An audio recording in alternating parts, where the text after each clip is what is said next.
Somewhat later on last night, I decided to put up a link over at the Florida Maquis Communities tab. It was to this video that is basically a demonstration of an M80 Stiletto. This is an experimental craft. It was, I should say, an experimental craft that the Navy was looking at. Now, this video is 9 years old, but there are articles about this being active as recent as 2016.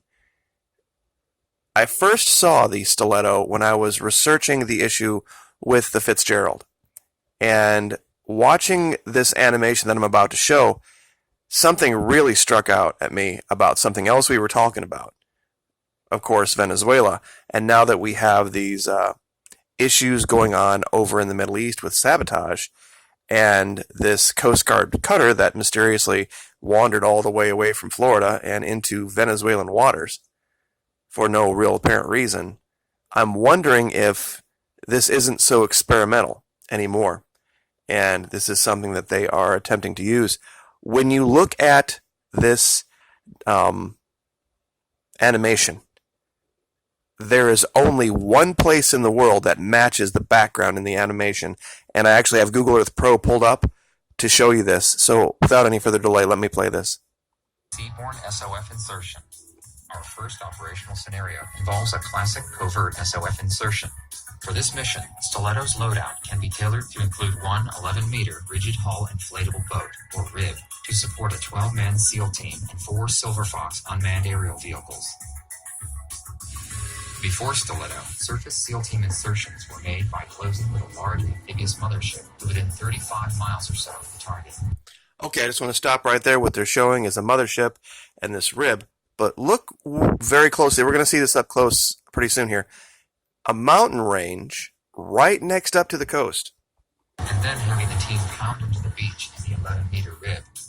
Using Stiletto, the large high-value mothership can remain hundreds of miles offshore, while Stiletto securely and covertly transports the SEAL team and their 11-meter RIB at high speed without subjecting the team to the pounding of a long transit in the RIB.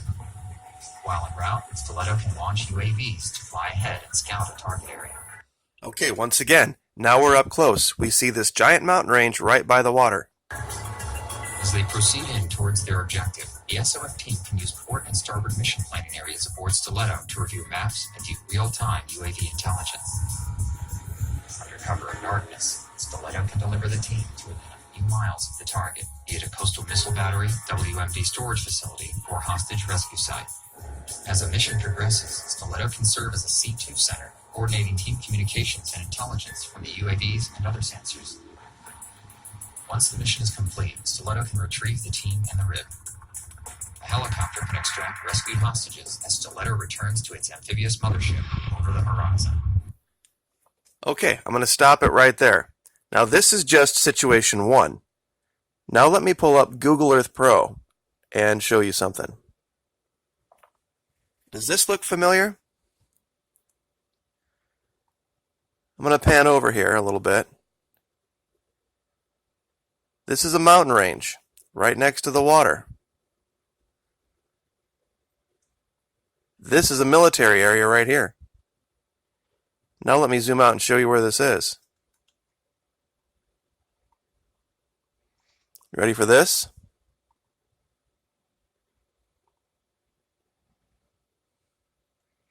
This is Caracas, Venezuela.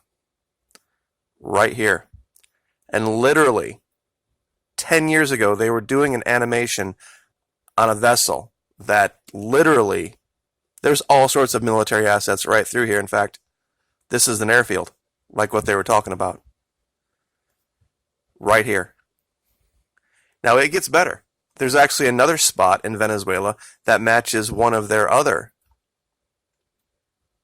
allegations, and that's over here. And let's go take a look at that.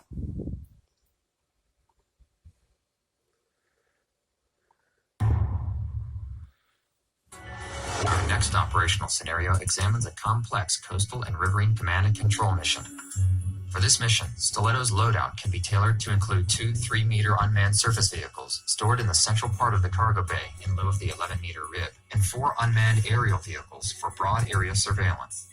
For the extended mission, Stiletto is also reconfigured with extra planning space, crew sleeping quarters, and mess areas.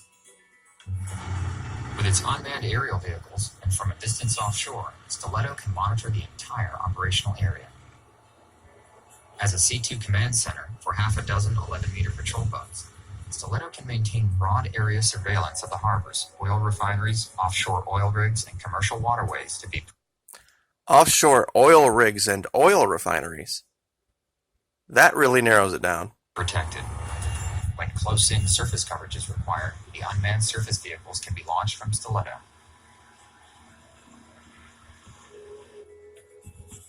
While patrolling upriver, the USV detects a concealed ambush that had been overlooked by the broad area coverage of the UAV. Patrol boats deploy to neutralize the ambush and clear the river.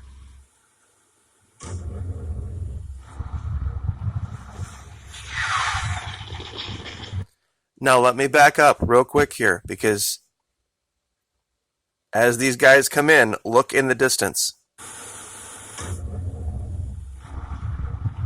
See all the skyscrapers? See all the high-rises?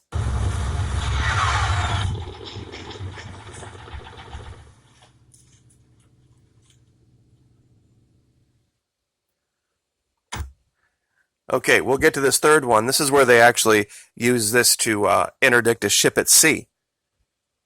But once again, now this isn't a river, but this is Maracaibo. And there are giant buildings all over Maracaibo. And this lake is full of oil operations. There's a refinery out here somewhere. I believe it's right here.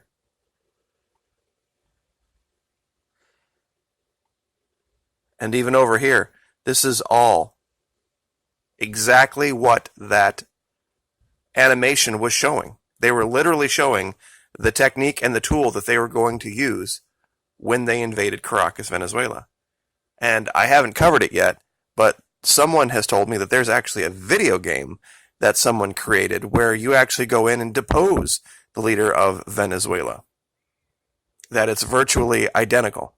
And I can't remember the name of the video game now, but you can go buy it, and it's the exact city. So they've been gunning up for this for a long time. So I don't think it makes it that hard to believe that the collapse of Venezuela was not something that wasn't orchestrated by DC. This it would be an amazing set of coincidences that we planned for this military invasion just in the decade preceding when their society, quote unquote, collapsed, and they were in need of the shadow government. So we'll watch the last part of that, and we're going to do that because I think it's very relevant to what they might try to, in fact, was it Rick Scott that said we need to blockade vessels going from oil tankers from Venezuela to Cuba? And we covered it. The only way you would do that is get on board. Well, watch this. Maritime interdiction operations. Among its many potential interagency missions, Stiletto is well adapted to supporting U.S. Coast Guard open ocean maritime interdiction operations, locating and inspecting merchant ships of interest en route to U.S. ports. For this mission, Stiletto's loadout would include a bow-mounted 20mm gun and a 12-man U.S. Coast Guard detachment. The electronic keel would be loaded with databases of suspect. Are you kidding me? I didn't remember this. Coast Guard? We just had a Coast Guard cutter down there, trespassing in their waters. Personnel and ships of interest from the National Maritime Intelligence Center, or NMIC, in Suitland, Maryland, and the latest Lloyd's data on ship schedules and cargoes. The cargo bay would hold an 11-meter rig for boarding parties and 4 UAVs. Stiletto would initially be guided to ships of interest by Coast Guard location estimates based on filed departure and arrival reports. Stiletto's UAVs could then be used to identify specific ships using photos and other data from the NMIC databases. UHF SATCOM links enable real-time updates from the Coast Guard and the NMIC. Coast Guard Region 4, this is Patrol Vessel Stiletto. We have located contact of interest number Alpha Bravo and are closing for inspection. Motor Vessel 1 of interest, this is Patrol Vessel Stiletto. Request you E2 for boarding and inspection by the U.S. Coast Guard. This is Motor Vessel 1 of interest. Roger. Did you catch the accent? The guy was Russian. Oh my god. I didn't even catch that when I watched this myself. The vessel's crew musters on the bow, watched over by the UAV and Stiletto. The boarding party also checks cargo containers for radiation and broken seals. On the bridge, the passenger and cargo manifests are inspected. With its significant onboard processing power, Stiletto can immediately compare manifest data to NMIC and Coast Guard databases. Once the ship has been inspected, Stiletto reports back to the Coast Guard Regional Control Center and the NMIC. If radiation, contraband, or other anomalies are detected, special forces and a Coast Guard cutter will be dispatched to escort the vessel into port. Stiletto can then recover the boarding party and proceed on to the next target of interest. That pretty much covers everything that has been in the news in the last 6 months. I had forgotten in that part of the animation that they had involved the Coast Guard, just like we're seeing now. This is exactly what's been planned for nearly a decade, to steal Venezuela's oil. They're just going to do it at sea now, and they're going to use the Navy to do it. It's just absolutely amazing that this stuff was all predicted if you knew where to find it. We'll go back to Google Earth Pro real quick. There's only one place that matches this, and that's right here. And when you look at what's going on in the world right now, you can't make any mistake what they're talking about. I know we've had some stuff go on over in the Middle East, a couple of sabotages, and that might be, tied to this, but this is something that's been on the radar of the administration for a long time, and I don't think they're going to let it go. Because heck, why pay for oil when you can just steal it with your military? Like, share, subscribe.